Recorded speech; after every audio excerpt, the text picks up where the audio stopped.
Si je devais décrire notre invité du jour en une citation, je dirais « Le temps passe, et chaque fois qu'il y a du temps qui passe, il y a quelque chose qui s'efface. »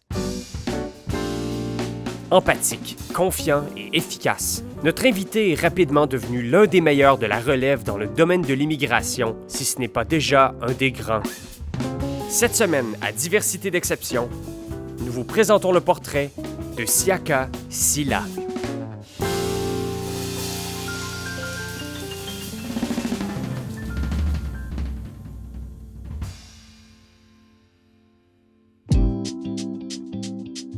Originaire de la ville balnéaire de San Pedro en République de Côte d'Ivoire, c'est après un parcours académique élogieux couronné en 2001 par une maîtrise en sciences de gestion que le monde du travail va s'offrir à lui.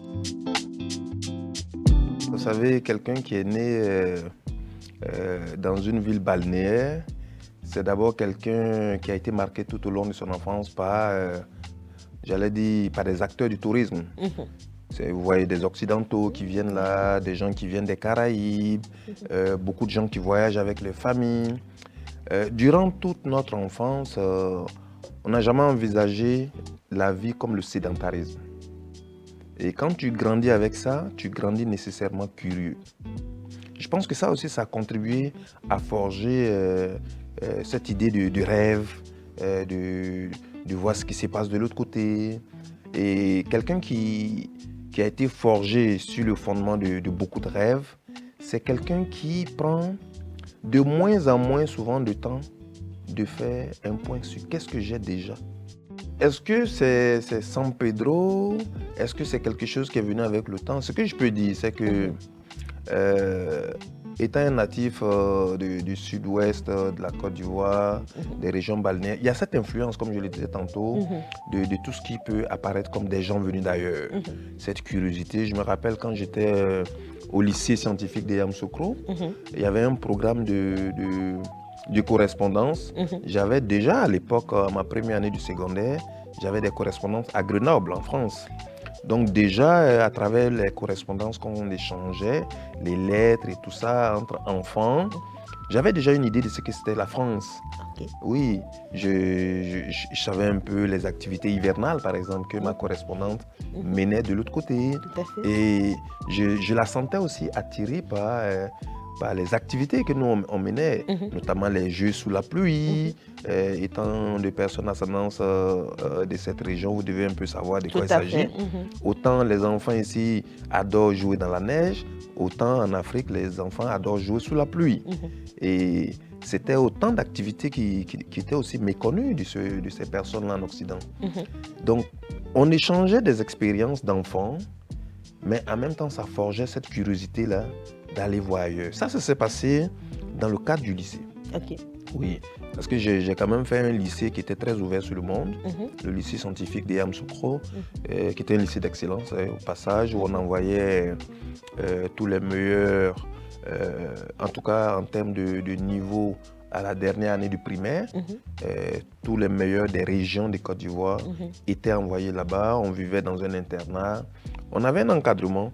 Je me rappelle par exemple que durant le premier cycle de mon secondaire, j'ai eu, je pense, 1 ou 2 enseignants qui étaient africains. Tous les autres étaient des Français. Sérieux? Oui.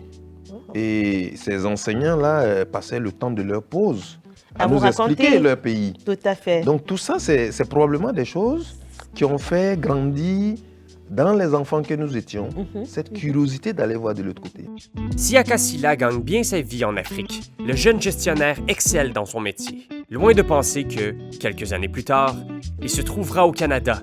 Notre invité va fonder sa famille et alterner fièrement travail et vie familiale jusqu'en 2009, où il fera le grand saut au Québec à la conquête de nouveaux marchés. Quand je suis arrivé au Québec, j'ai compris qu'ici, je devais m'installer. Et s'installer, ça prend des grands moyens. Quand je dis les grands moyens, d'abord psychologique. Ça fait que c'est un défi qui appelle, j'allais dire, l'énergie en soi. C'est-à-dire qu'il faut pas lâcher. Il faut toujours aller chercher. Quand je suis arrivé au Québec, je me rappelle, j'avais envoyé quelques CV. J'étais plus dans une dynamique de... Bon, écoute, tu viens d'arriver au Québec, tu as encore un peu d'argent en poche. un peu d'argent, pas beaucoup là, tu peux t'offrir 1 ou 2 semaines. Alors, c'est quand on s'est rendu compte que au bout de 3 semaines, on n'avait plus vraiment assez d'argent et que dans 1 mois, ça risquait d'être pas mal compliqué. Ça va vite, hein? On s'est dit, bon, écoutez, il faut chercher un emploi. Donc, je me rappelle un matin, après disons un matin au réveil, j'ai envoyé quelques CV et puis j'ai reçu un appel d'une dame qui m'a dit, bah, écoutez, on a un emploi pour vous, mais je pense que vous êtes surqualifié pour le poste. J'ai dit, ben, ok, mais moi je suis venu au Québec pour m'intégrer. Donc, s'intégrer veut dire commencer par le début. Qu'est-ce que vous avez pour moi? Et tu as dit, oui, bon, je crains que vous ne soyez pas quelqu'un qui dure dans ce poste. En tout cas, cette volonté donc de s'intégrer là... La dame te dit que tu étais surqualifié pour ça? A fait que je ne lâchais pas à chaque fois qu'on me revenait. Je pense que j'ai eu 2 ou 3 cas comme ça. Mais c'était dans la même matinée. Ok. Du coup, j'ai compris que, ben, écoutez, mon profil peut probablement intéresser des gens. Et c'est ainsi que j'ai envoyé mon profil, je pense dans la même journée d'ailleurs, à une entreprise qui s'appelait Jerk Salesforce, qui faisait la promotion des produits financiers et tout ça. Et dans l'après-midi, j'ai reçu un appel. Quelqu'un qui m'a dit, écoutez, votre profil nous intéresse, vous avez fait des études de gestion, donc ça ne sera pas difficile pour vous certainement de comprendre l'environnement des cartes de crédit et tout ça. Et là, je parle ici de la fin de ma 3e semaine au Québec. La fin de ta 3e semaine? Oui, c'était à la fin de la 3e semaine avec au toi, Québec. Hein? Et la semaine suivante, donc, je devais partir à cette entrevue. Et tellement que je ne connaissais pas Montréal. Et je me rappelle ce jour-là, c'est ma femme qui m'a accompagné. L'entrevue était pour 1h30 l'après-midi, mais on a quitté la maison à 7h30. Comment tu expliques ça? Ben, parce que déjà, on ne savait même pas c'était où l'adresse. Oui. On craignait, parce que déjà dans nos promenades, dans la première semaine qui a suivi, croyant partir au centre-ville de Montréal, à un moment, on ne voyait plus de maison. Et on s'était arrêté pour demander. Il y a une dame qui a dit, ben, ici, vous partez aux États-Unis.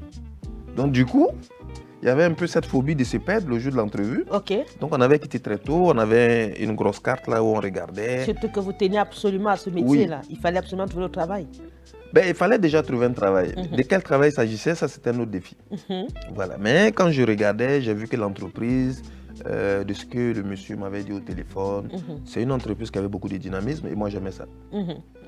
Finalement, je suis arrivé, je pense, à midi avec mon épouse. On est arrivé, c'était quelque part vers... c'était à Saint-Laurent. Et on a fait l'entrevue. Et puis, je pense, une 15aine de minutes plus tard, il m'a dit, écoutez, je pense que vous pouvez faire ce travail. Pour se démarquer, le gestionnaire chevronné va apporter sa touche spéciale, contribuant ainsi à la construction de plusieurs sociétés riches et diversifiées au Québec. Je pense que tout succès est fondé d'abord sur le travail. Voilà, le travail, la réussite de son implication sociale dans le groupe où on est, dans le cadre du travail où on est, dans la communauté où on vit.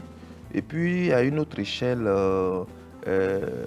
essayer de comprendre les enjeux de là où on est. C'est quoi les enjeux? Parce que ça, c'est très important.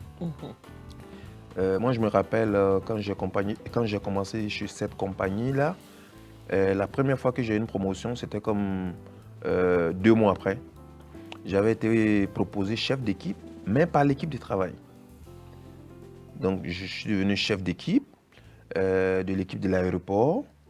Et à mon 5e mois dans cette compagnie, on m'a proposé de devenir manager. Alors, je devais manager une équipe à Montréal, dans une ville que je ne connaissais même pas. C'est-à-dire que j'avais des membres de mon équipe qui étaient dans des succursales bancaires, pour lesquels il me fallait un GPS. Souvent, il fallait que je stationne mon auto et prendre le métro. Au retour, il y avait un gros ticket qui était affiché sur mon auto. Et puis... Personne n'échappe à ça. C'était autant de défis, mais j'ai beaucoup aimé ça. j'ai eu la confiance de mes employeurs, mon directeur régional avec qui j'ai de très bons contacts, m'a souvent convié chez lui. Et ça m'a permis aussi de comprendre ce Québec-là, de comprendre la nécessité pour chaque Québécois d'avoir du temps nécessaire de comprendre l'immigrant qui arrive. Homme de défi qui cherche à se surpasser, il va user d'une approche avant-gardiste et de son œil aiguisé pour rapidement se tailler une place de choix dans le monde de l'emploi en poursuivant parallèlement ses études. Il faut dire que l'immigration, c'est venu comme une opportunité. Quand j'étais dans mon précédent emploi,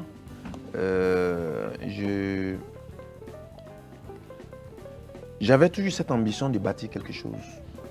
Parce qu'il faut dire qu'avant de venir au Québec, je dirigeais une entreprise qui appartenait à un particulier, c'est vrai, mais qui, lui, vivait dans un autre pays. Okay. Donc, j'ai toujours eu cette responsabilité-là de faire vivre avec mes collègues cette entreprise. Et donc, un pilotage comme si j'étais un travailleur autonome. Donc, ça, je pense que ça a formé un peu l'entrepreneur en moi. Sans compter que j'ai aussi grandi en voyant mes parents. J'ai vu ma mère qui pilotait son propre business. C'est quelqu'un qui m'a beaucoup inspiré dans la vie. Et qui se battait, qui louait des camions, allait chercher des produits vivriers dans les banlieues de la ville où elle vivait. Et je la voyais gérer le stockage, je la voyais organiser sa clientèle. Là, je vous parle ici d'une dame qui n'a jamais mis pied à l'école et que j'admirais beaucoup. Tout ça, ça formait. J'ai aussi vu mon oncle qui m'a élevé, qui avait un niveau de 6e année de primaire, mais qui avait réussi à fonder une entreprise de bois, qui commandait des billes de bois, qui les faisait scier à la taille que les clients voulaient, qui les acheminait au port de San Pedro vers la France. Et il y a des jours d'école primaire où, quand mon oncle était en voyage, on me sortait de la classe pour aller continuer les ventes. Wow. Donc, j'ai un peu grandi dans cet environnement d'entrepreneur. Je pense que c'est pour ça que, même en Côte d'Ivoire, je n'ai jamais été intéressé par rentrer, par exemple, dans la fonction publique. La plupart de mes amis ont présenté ces concours, mais moi, ça ne m'a jamais tenté. Du genre, j'ai essayé, ça n'a pas marché. Tu avais cette fibre entrepreneuriale en toi. Ça ne m'est jamais venu en tête, puisque de toute mon enfance, mon oncle me disait, tu vois, mes amis, là, ils sont devenus des fonctionnaires, mais ils sont tout le temps chez moi. Souvent, ils viennent pour que je les appuie. Si tu dois aller à l'école pour être comme eux, autant arrêter tout de suite, là. Viens me rejoindre dans mon magasin. Donc, j'ai un peu grandi avec cette idée que pour réussir, il fallait être un entrepreneur. Je pense que c'est de là que ça vient. Et quand bien même j'ai été bien intégré dans cette entreprise au Québec, j'avais toujours ce réflexe de développer quelque chose à côté. Voilà. C'est un peu par ça que ça a commencé. J'ai enregistré une première compagnie pour faire un service de containers. Donc, j'offrais la possibilité aux gens de divers pays africains en particulier de pouvoir expédier des véhicules dans leur pays, de pouvoir faire des paquets, par exemple des boîtes de chaussures, des boîtes de cosmétiques qu'ils expédiaient dans leur pays. J'offrais un service comme ça, mais qui ne me prenait que le temps d'un week-end. Et quand j'ai vu que tout ça était bon, j'ai dit, mais attends, sérieusement là, je gagne autant que si je me concentre ici, je ferais plus que dans mon emploi, et puis je vois que ça me prend que 2 jours. Donc, c'est autant d'idées qui me sont venues, et dans la même foulée, j'ai rencontré quelqu'un qui était consultant en immigration. Et dans nos échanges, il me disait comme ça qu'il était très intéressé à pouvoir internationaliser sa pratique. Et donc, à l'issue de nos échanges, on est convenu qu'on puisse ouvrir quelque chose en Côte d'Ivoire. Bon, naturellement, c'était à mes frères. Et puis, comme je fais partie de cette race peu sensible au risque, peut-être que c'est un défaut ou un atout. En tout cas, en matière entrepreneuriale, c'est toujours un atout. Le risque est une force au service. Donc, j'ai investi mes petites économies. Je suis retourné en Côte d'Ivoire à la faveur d'un congé parental. J'ai ouvert cette agence-là. Toujours en immigration? Oui, toujours en immigration, mais je continuais toujours mon travail au Québec. J'étais toujours dans mon emploi. Et j'ai vu que par la suite, il y avait tellement de sollicitations que les gens m'appelaient et que j'étais impuissant devant tout ça parce qu'ils me posaient des cas que mon partenaire ne traitait pas. Et surtout, tu décides de lire entre les lignes. Oui. Et c'était des cas que mon partenaire ne traitait pas. Certains de mes collaborateurs en Côte d'Ivoire me disaient, mais pourquoi vous ne devenez pas consultant en immigration? Pour vous dire vrai, ça n'a jamais été dans mes projets. Pour moi, c'était comme un business qu'on fait à côté et tout. Mais quand j'ai vu le niveau de sollicitation des gens, surtout pour des questions que mon partenaire ne traitait pas, par exemple des gens qui étaient nuitamment sur le point d'être expulsés à l'aéroport, à leur arrivée, qui m'appelaient, mais moi je n'étais pas consultant, je ne sais pas comment intervenir pour eux. Lui, quand je l'appelais, il m'a dit, ah non, ça, moi je ne fais pas des affaires comme ça. Bon, du coup, je me suis dit, mais je pourrais être utile à tout ce monde. Et tu décides, tu ouvres le tien. Ben oui, je décide d'abord de prendre des cours. Je venais de terminer MBA. Et puis, j'avoue que j'en suis sorti assez épuisé parce qu'un MBA 45 crédits au Québec, c'est pas du jeu. C'est immense. Mais avec beaucoup de fierté aussi de ce que j'étais capable de relever de nouveaux défis. Tout à fait. Donc, c'est comme ça que je me lance dans des cours. C'était des cours en ligne aussi à l'époque. Pour avoir le diplôme de consultant en immigration. Tu es diplômé en ce Oui, moment. oui. Et qu'est-ce que tu fais?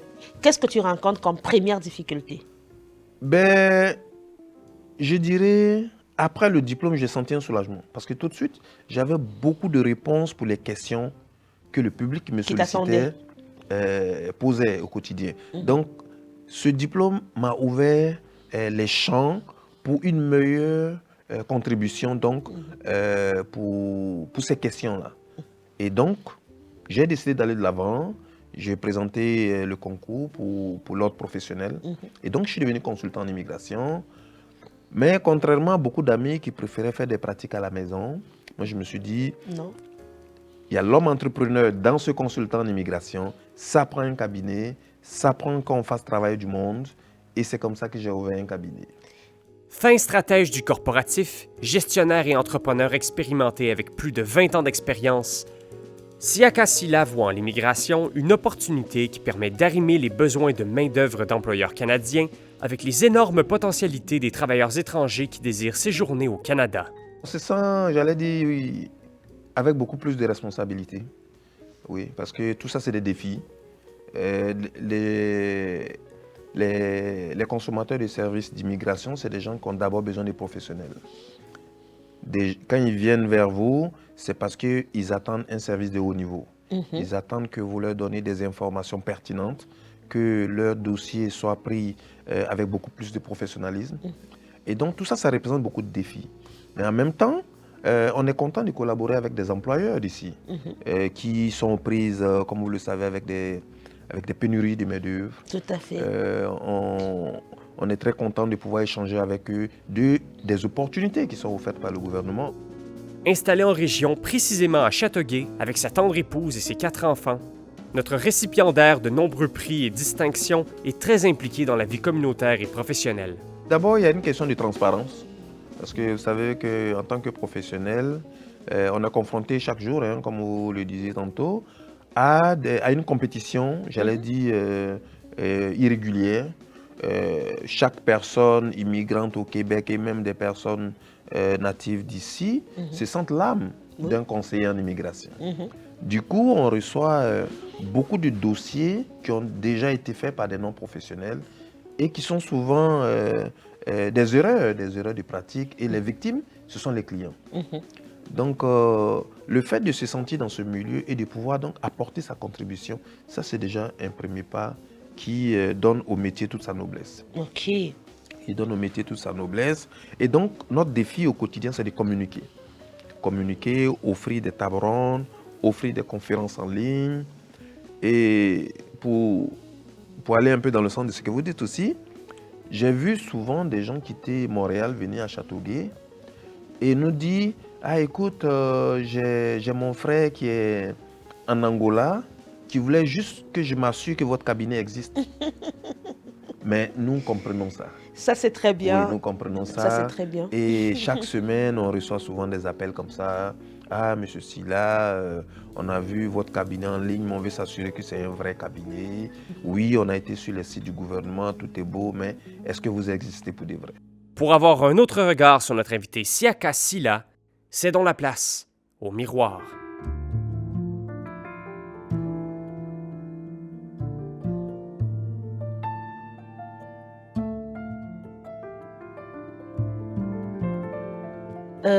Monsieur Siaka, bonjour. Bonjour. Tu nous as parlé de ta mère. J'ai pu comprendre que tu avais beaucoup d'amour pour ta mère, surtout qu'elle t'a été d'un grand soutien. Absolument. Alors, s'il fallait que tu fasses le bilan de ta vie et que ta maman, elle est en face de toi, on va commencer par souhaiter nos sincères condoléances parce qu'on sait qu'elle elle nous a quittés il y a quelques temps. Oui, merci. Alors, imagine qu'elle est juste en face de toi et tu dois faire le bilan de ta vie. Qu'est-ce que tu lui diras? Ben, je commencerai par dire merci à ma mère parce que c'est quelqu'un qui m'a beaucoup soutenu et qui a contribué à faire de moi la personne que je suis aujourd'hui. Être quelqu'un qui trouve toujours un peu d'énergie pour affronter les défis du futur, je pense que ça, je l'ai appris de ma mère. Voilà, j'ai vu une femme qui se battait tous les jours, qui lâchait jamais, qui me disait toujours, une difficulté, ça passe toujours. Et sur le principe de cette philosophie, je pense que j'ai pu traverser beaucoup d'affaires. Et donc, oui, c'est une fierté d'abord de dire à ma mère. De dire à ma mère, une femme capable, une femme battante, comme la plupart des femmes d'ailleurs. Et c'est toujours marquant au quotidien de voir comment les femmes se battent. Comment les femmes se battent pour que leurs enfants deviennent des acteurs qui comptent dans la vie. Pour qu'ils puissent se prendre en charge. Pour qu'une fois sortis de leur maison, ils continuent de vivre à travers les défis que la société leur réserve. Aujourd'hui, c'est vrai que j'ai un petit mort parce que je me dirais que si ma mère était là, je pourrais lui en donner plus. Et si ma mère était là, je pourrais davantage bénéficier de ses conseils. Parce que, comme on le dit, la vie est un fleuve de tous les jours. Il y a un défi qui se pose au quotidien. C'est toujours important d'avoir une mère, quelqu'un comme ça à vos côtés. Mais il faut faire avec. C'est le destin de tous les humains que de passer par le chemin de la mort. Ok. Là aussi, il faut reconnaître que tu es non marié, tu l'as dit aujourd'hui, tu as parlé de ton épouse, tu as parlé brièvement de tes enfants. On parle de cette famille qui t'a enduré durant tout ce moment, on parle de travail, on parle d'alternance travail, études et famille. Aujourd'hui, s'il fallait que tu passes un message à ta famille, donc ton épouse et les enfants, ça sera lequel? Je dirais que, comme on le dit, derrière chaque grand homme se cache une grande dame. Et ma femme, c'est quelqu'un qui a beaucoup de mérite. C'est quelqu'un qui a beaucoup de mérite, à commencer par notre première semaine au Québec. Quand je me suis réveillé au lendemain de notre arrivée et des jours suivants, de voir qu'il y avait comme un désert autour de nous, je lui ai dit, mais il n'est pas tard, on peut toujours retourner en Côte d'Ivoire. Et elle m'a dit, mais non, tu as dit que tu venais pour réussir ici. Il faut qu'on reste. Et ça, c'est une phrase qui m'a beaucoup marqué. Je l'ai vu se battre, parce que aussi le défi était de son côté. On parle de quelqu'un qui venait d'être admise à la fonction publique de son pays, elle venait de relever un défi important, et on a dû l'arracher de tout ça pour venir ici. C'est quelqu'un pour qui j'ai beaucoup d'admiration, au-delà de l'amour qui nous lie. C'est quelqu'un que j'aime beaucoup, avec qui j'ai ces 4 enfants magnifiques, qui évoluent dans leur vie de tous les jours. On a 2 garçons, 2 filles, et c'est des gens assez charmants. Et comprendrez que chaque fois que vous êtes à la maison ou chaque fois qu'ils vous passent un coup de fil dans la journée, c'est toujours avec beaucoup de joie qu'on échange avec eux. Tout notre défi, c'est qu'ils puissent prendre au Québec et au Canada toute la place qu'ils peuvent avoir. Voilà. Ton parcours est guidé de résilience, passion, défi et de la quête incessante de réussir. Alors aujourd'hui, qu'est-ce qui t'a le plus blessé dans tout ce parcours? Quelque chose qui m'a blessé, je dirais des choses qui nous ont amenés à prendre davantage conscience. Voilà. Dès mon arrivée au Québec, j'ai compris que c'est une société dans laquelle il fallait démontrer son mérite. Voilà, démontrer son mérite, parce que je ne suis pas du genre à trouver des coupables un peu partout. Moi, je pars du principe qu'il faut toujours se remettre en cause. Et ça a marché dans le cas du Québec. Ça a marché même quand je suis allé dans d'autres pays. Mais il faut dire que le Québec, le Canada, c'est le seul pays où je suis venu dans le but de m'installer. Les autres, c'était dans le cadre du voyage d'affaires, du tourisme et tout ça. Et si c'était à refaire? Si c'était à refaire, oui. Je ne regrette pas d'être venu au Québec. J'ai trouvé un environnement plutôt favorable.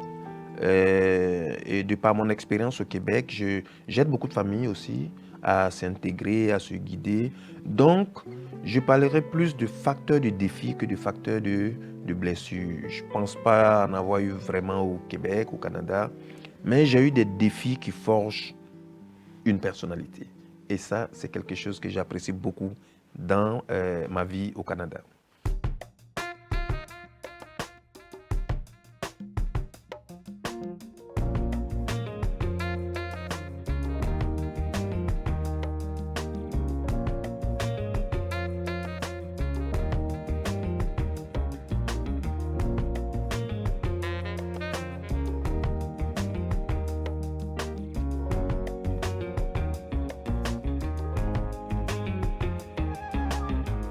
Je me suis demandé la première fois, qu'est-ce que je viens faire au Canada?